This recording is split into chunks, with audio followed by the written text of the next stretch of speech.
All right, disc golf fans, welcome to Gatekeeper Media's coverage of the Women's Open of Maryland edition number 3, presented by Prodigy Disc.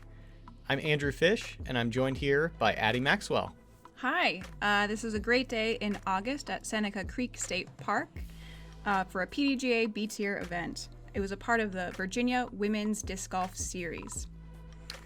Yeah, I am so grateful to Prodigy Disc for providing the Players Pack discs and some other support for this event, as well as the Nova Women's Disc Golf Club, the Nova Disc Golf Association, and Rice Properties Group. You see me there, along with my co-TD, Allie Stone. We've reached out to those folks for their support, and we really couldn't do an events like this without them. In the background, you also see Carol Quinn, the TD, and event organizer of many of the Virginia Women's Series events. So, who are we going to be following today? Oh, well, we're following me, Addie Maxwell, along with Laurie Merriman, Margaret Sassaman, and Laurie Troup. I'm really excited to watch this card. There's a couple other strong competitors who are on a different card. Maybe we'll be able to catch up with them later in the event. But we're going to be playing 18 of Seneca Creek's 27 beautiful holes today, starting on hole 1. Yeah, tell us about it. So I see this as a gap shot with the slope kind of running away from left to right. Forehand and backhand both play well on this, but you need to make some distance off the fairway. Yeah, this is me. I am throwing a buzz on a flick, and yeah, it's definitely a gap shot, and I was afraid of the gap.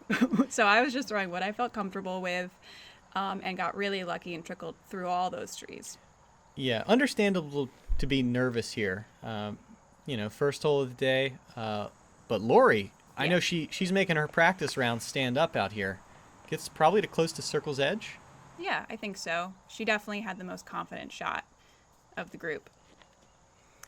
This is Margaret Sassaman. Her claim to fame is shooting an ace on video with Gatekeeper, and I think making ESPN Women's Top 10. Yeah, that was part of the 2018 Women's Global event at Stafford Woods. Mm-hmm. And then here's Laurie Troup. Oh, goodness. Yeah. You can see there, that's kind of the tree that really is the intimidator off the tee. Mm-hmm. That's what I was afraid of. She makes a good scramble shot. Yeah. Going to give herself a chance at the par save. Yeah, it's a little tough because she's going downhill from there, and we're going to see a lot of elevation here at Seneca, and so your placement of your upshots can really matter if you don't want to have a dangerous putt. Right. There's not that much extreme elevation change. It's more subtle, but it adds up over the course of the round. Mm-hmm. Yeah, I was just laying up there playing safe. There's no danger, but I still just played safe. Ooh, Laurie gives it a good look. That was definitely close to circle's edge with a downhill green behind it. Mm-hmm. Margaret, kind of the same mistake, unable to cash in on her par save. Mm-hmm.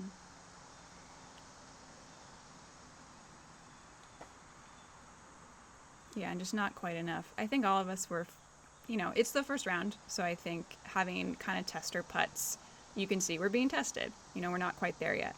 Right. On that first hole, I almost want, a 50-footer or a tap-in. Nothing in between. Yeah. Because then, did your warm-up work? Who knows? If you miss the 50-footer, it's like, oh, well, it was a 50-footer. But anyway, plenty of holes left in the round, plenty in the tournament. Yeah, gosh, I'd hope it's only hole 1. Right? Laurie gets the bogey, which is a bummer on the first hole, but we got time. Hole 2. I like this. I feel like this is kind of a Goldilocks hole, if you will. I just made up this term.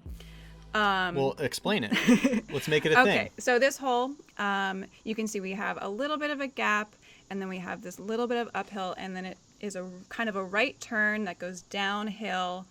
It's kind of like it's so doable, but you can throw just too low, just too high, just too left, just too right, because you have kind of all of these little factors going on. And you can see I threw right into the ground. I was very disappointed. Yeah. The distance on this is not that bad. It's we're playing it as a par 4, and you'll see that the elevated basket is a really tricky element. But the difficulty is throwing a shot that stays in the air and can turn right for long enough because it's just a continuous right turn. Yeah.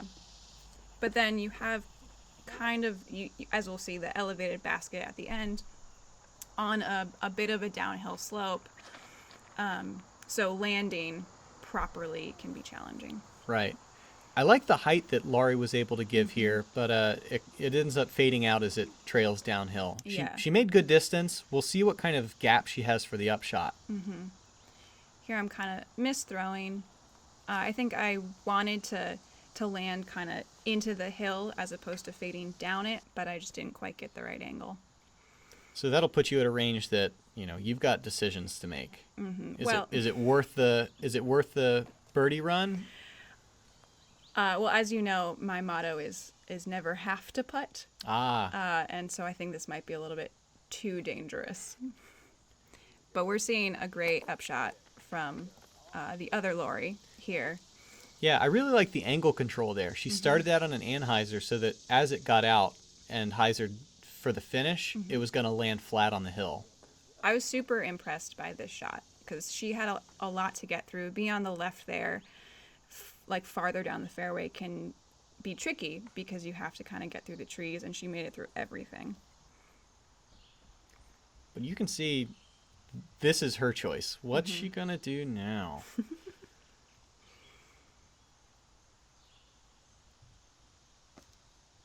She goes for it, but not quite enough. Right. Going to scoot to 15 or so. That can still be a difficult putt because of the elevation change. Now Margaret.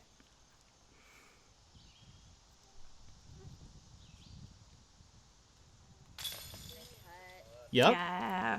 That gets her a birdie. Back to even par for the round. That's good to see. Yeah, and that, I mean, I wouldn't have gone for that. I'm a scaredy cat, to be fair. But I do feel like Margaret kind of has no fear. Like, she'll go for a putt. She doesn't care if it's down a hill. She doesn't care what the danger is. Like, she's going to try. Yeah, it's nice to have that kind of baked into your game plan because then there aren't any difficult choices. It's just like, yep, I go for everything. Yeah. Elevator down. They all count the same. Nice putt, Laurie. And here's Laurie for the easiest birdie look on the card. Yeah, I was calling them by their last names when we were keeping score. That's probably smart. Laurie and Laurie's, basically the same name.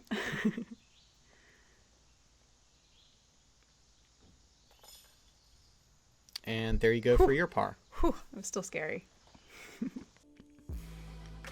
That'll take us on to hole 3. This is a downhill shot, just over 200 feet. The difficulty is that there are a couple gaps to hit, but none of them are great. And there's OB all the way down to the left side and long of the basket. Yeah, I agree. Because it's going downhill, it's pretty easy for a righty backhand to kind of fade to the left. But that's exactly where that out of bounds is. Right. And you can see the line on the side of the screen there. The yellow lines are out of bounds. Laurie's disc was definitely headed out of bounds, but she got a couple generous tree kicks that kept her speed down. We see Margaret running the basket.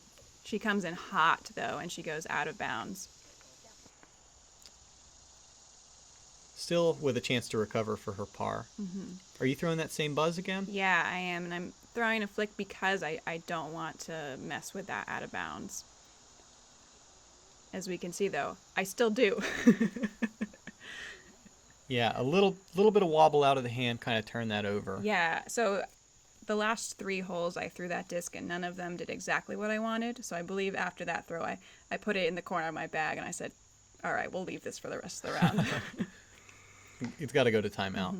Laurie throws pretty high, which is dangerous because we have all these trees and branches that come into play the higher you go. But she doesn't, she ends up on that hill. She still has a look-ish. She's not out of bounds. You can see on both of these shots that she really committed to an anhyzer angle. Maybe after seeing y'all flirt with that left side, she just decided she wasn't going out of bounds no matter what. Yeah, and I think that's totally fair. I think on lots of holes you sort of decide what mistake you're willing to make, and that's how you decide what you're going to do. Oh, I think I hit the basket I wanted, but I don't get it. It looked like you were really playing for some speed control there, like not running that very aggressively, just looking to drop it in. Yeah, I think that's just sort of baked into how I do those longer putts. Mm-hmm. Laurie Troup with another long putt. This is her third such tester, Ooh, and she makes cashes it. That was dead center. I'm doing some clapping in the background. I had never played with Laurie before. I had no idea what kind of player she was, and when she made that putt, I was like, oh, all right, we're here to play, Yeah. Okay, this is who you are. It's nice to see your competitors like get off to a good start like that. Yeah, it was such a good putt.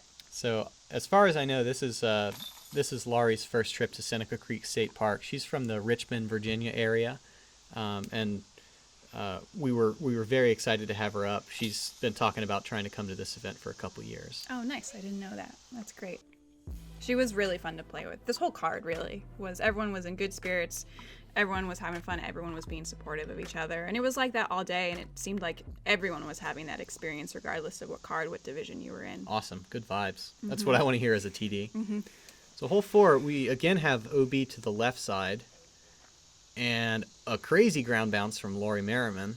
Yeah, I think with that angle she was trying to avoid the out of bounds, but you still find it sometimes. There's a couple different ways to play this shot. There's an island of trees in the middle that you basically squared up and get the OB kick left. I'm out of bounds as well.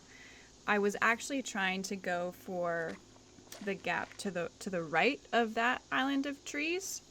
Keep you up the hill for a little while longer? Stay up the hill, kind of like what just happened there. I believe in practice I actually got pretty close to the basket with that, so it was what I was going for, but just didn't commit enough. Margaret is putting some moves on this disc. She takes kind of the medium gap, and park job. Yep, it works. It works. Really good shots after the first 2 throws go out of bounds. Good to see Laurie and Margaret bounce back. Yeah. Good up shot from Laurie. Here I am, going for an up shot too. Are you just throwing your putter there? Yeah, I am. It's a putter that I use for up shots. It seems to just go very straight, which is, what you want. That seems useful. Laurie looking for a birdie. Another kind of tester putt for her. Excellent. And she makes it. Definitely here to play. Yeah, that's 2 in a row. We'll see if that gets her some good momentum for the rest of the round. And the rest of us are kind of tapping in. Margaret tapping in a birdie with that great drive that she had. But unfortunately, those OB strokes going to cost y'all double, it seems, losing 2 strokes. I know, yeah, especially with our opponents getting their birdies. It's definitely a bummer.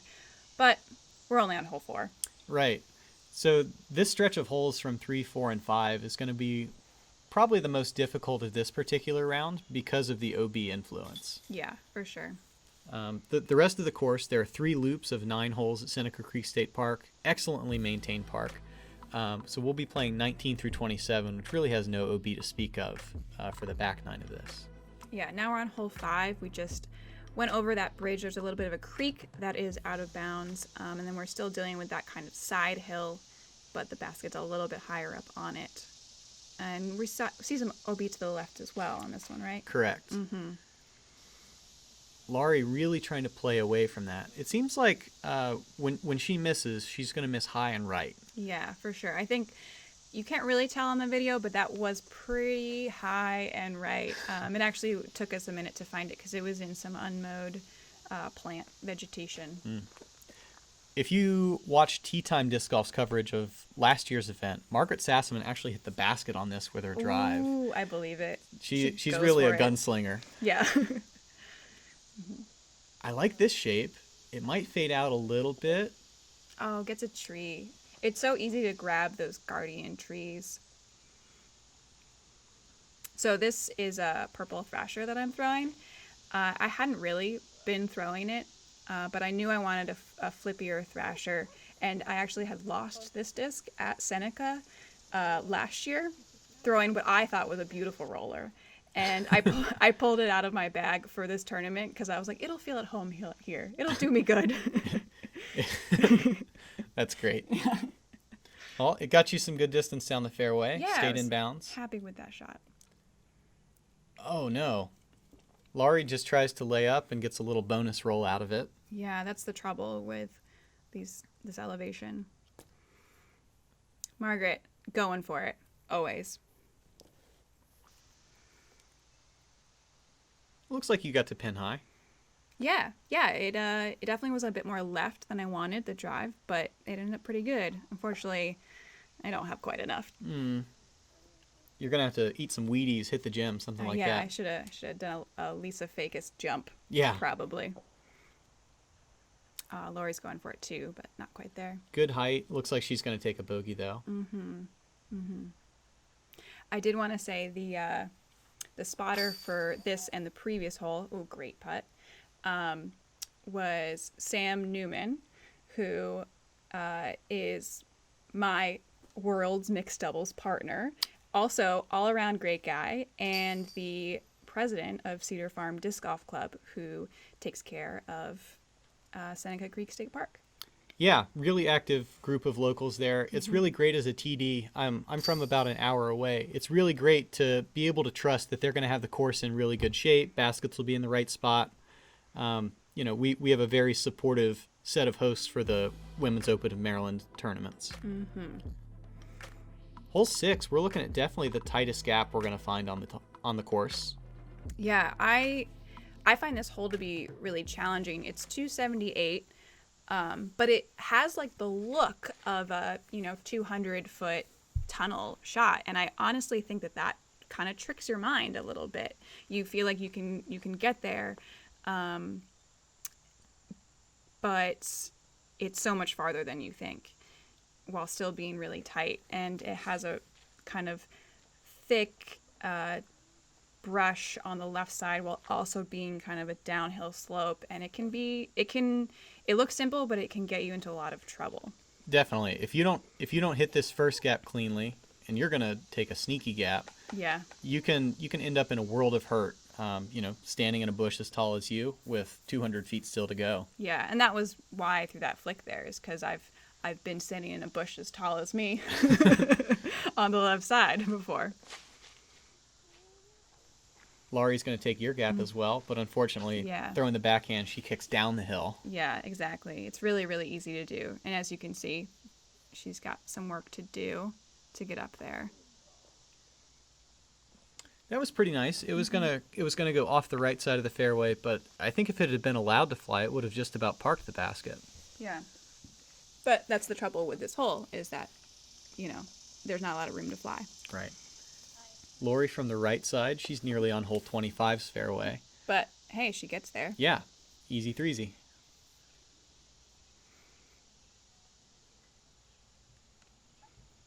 Margaret might not be able to move her feet really from where she is. Throws a decent upshot. She'll have a chance at her par.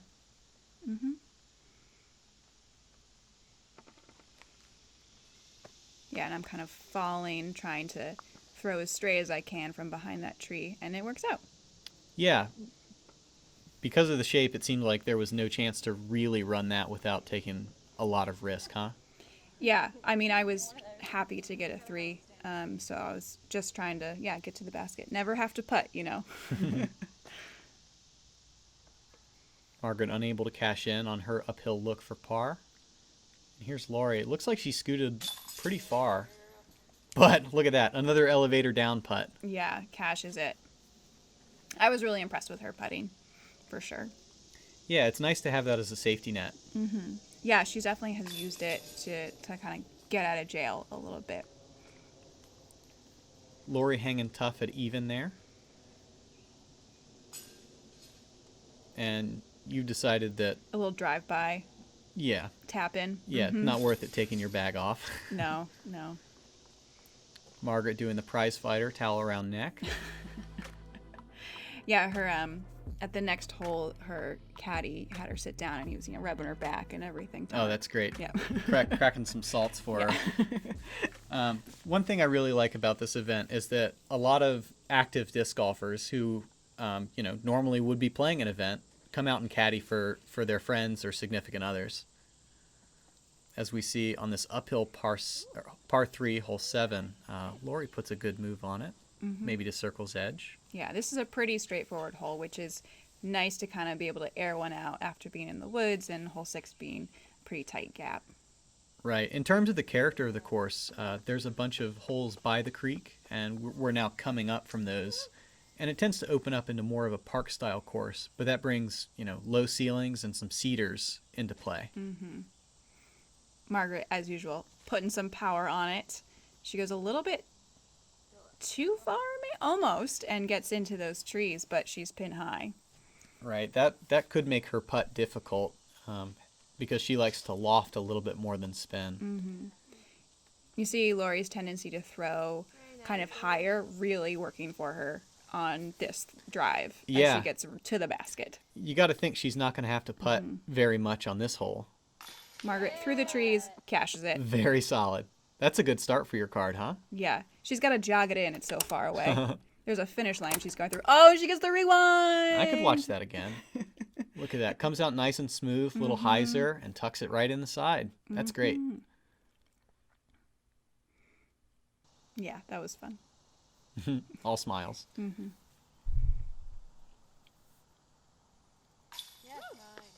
Laurie with a solid one. Another putt. In. We're building to something here, guys. My turn. Oh, I also make it. Excellent. Oh.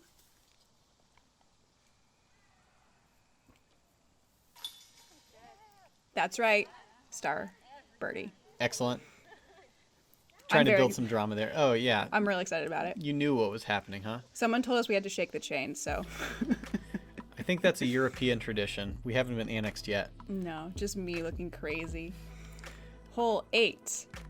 So yeah, we're still doing that kind of park style. We're 290 with kind of a little bit of a left turn at the end. I've always found this to be a very difficult shape because you need a disc that kind of moves left the entire way without actually hyzer finishing. Yeah, it's like you want to have like a really gentle move on the disc while still maintaining that hyzer shape.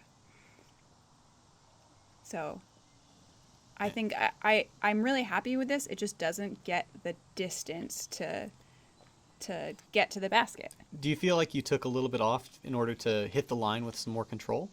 Yeah, absolutely. I mean, max I'm throwing 300 feet anyway, so add in a couple of trees. I'm definitely not getting there. Right. And I'm definitely accounting for that. But I will say that on this hole, if you go extra left, like it's actually pretty good and you have kind of a straight look at the basket if you can get past that wall, through that wall. So I was accounting for that being an okay result. Right. We see Margaret not quite get left enough. Yeah, exactly. You do still want to kind of get past those fir trees, cedar trees, because they can definitely trip you up with that low ceiling. It's a nice up. A good approach there, yeah.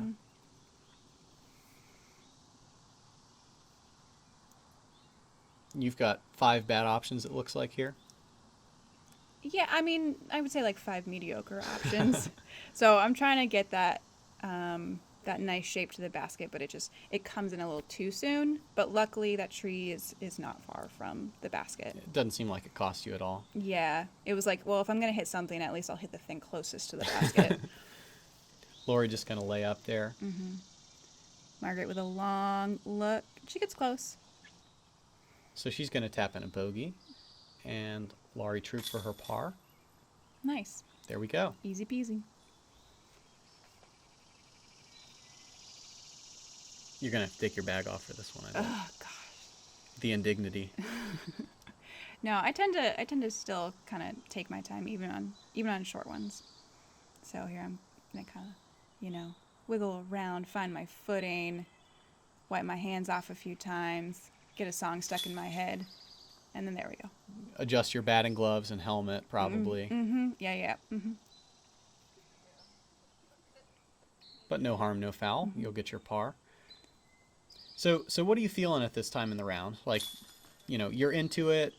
You're about to come back to Tournament Central, grab some water. Like, is there any shift that you feel like you need to make at this point? I'm probably thinking about what I'm gonna have for a snack at this point. Also probably thinking about how I'm gonna use the bathroom when we get back to Tournament Central. I mean, you try and at this point, for me, I'm doing pretty solid. I'm like pretty neutral feeling. So yeah, you definitely want to try and maintain that. We had good vibes. So yeah, just like trying to continue to have a nice time, but being sure that you can maintain your energy, which is, why I say thinking about what I'm going to have for a snack. Yeah. Refilling my water, going to the bathroom, because like those things are important for maintaining like a good energy level and therefore good vibes, So hole 9 here, we saw Laurie throw a good shot. The danger here is kind of keeping it too straight or going right, as that pinches off your angle to this basket. It's a par 4, fairly flat. But the key is to get through the gap and then move left a little bit. Yeah, Laurie, this is textbook, really, because you do have a lot of space if you get far enough on the left side. So she does it perfect, where she gets far enough and finishes a little bit left. So she's working wide open. What Margaret does is really what you don't want to do, because now she has to deal with now it's a woods hole when it was an open field hole. Definitely. Kind of has a hyzer here that needs to poke through a few gaps in order to get to the basket. Mm-hmm. I'm throwing a heat on this hole. It's really a technical disc for me, where I use for these kind of longer but definitely anhyzer shaped things, and this was probably my best throw of the round. I would think so. That sets you up for a pretty easy birdie, nearly dunking it in for the eagle. Yeah, it was great. The wind, you can see the wind was helping me out. Yeah, definitely. Margaret puts herself at circle's edge for a par save. Mm-hmm. And Laurie here, this was interesting. She just kind of left it too short, and you can see her whipping her towel. She's not happy about that. I wonder if that's, kind of the brain game, as a very nice layup from Laurie Troup. I wonder if that's the brain game of, you've been playing some challenging wooded holes, and now, you feel like you've gotten the hard part out of the way, getting off the tee cleanly. Yeah, I mean, it might be. I think also being in the woods, we weren't feeling any wind, and now we have a little bit of a breeze. I wonder if that came into play at all. And yeah, I mean, you can see the Tournament Central tent behind us, so maybe seeing people, seeing spectators, seeing maybe people that you know over there, it kind of jolts you out of this little fantasy world that you've been in, and all of a sudden you're like, oh yeah, I have to impress for these people. Not to say that this is what was going on in Laurie's head, but I think that these are all things that we all deal with. Yeah. Well, that's a good close for you. That'll put you at -1 for the front 9. Oh yeah, I didn't even realize. That's great.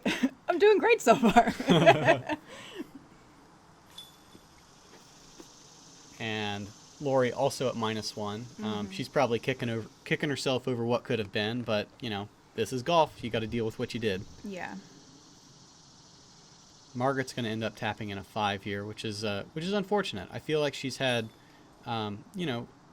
some good holes and some bad holes here, but it's not like she's been super off. Yeah, I think that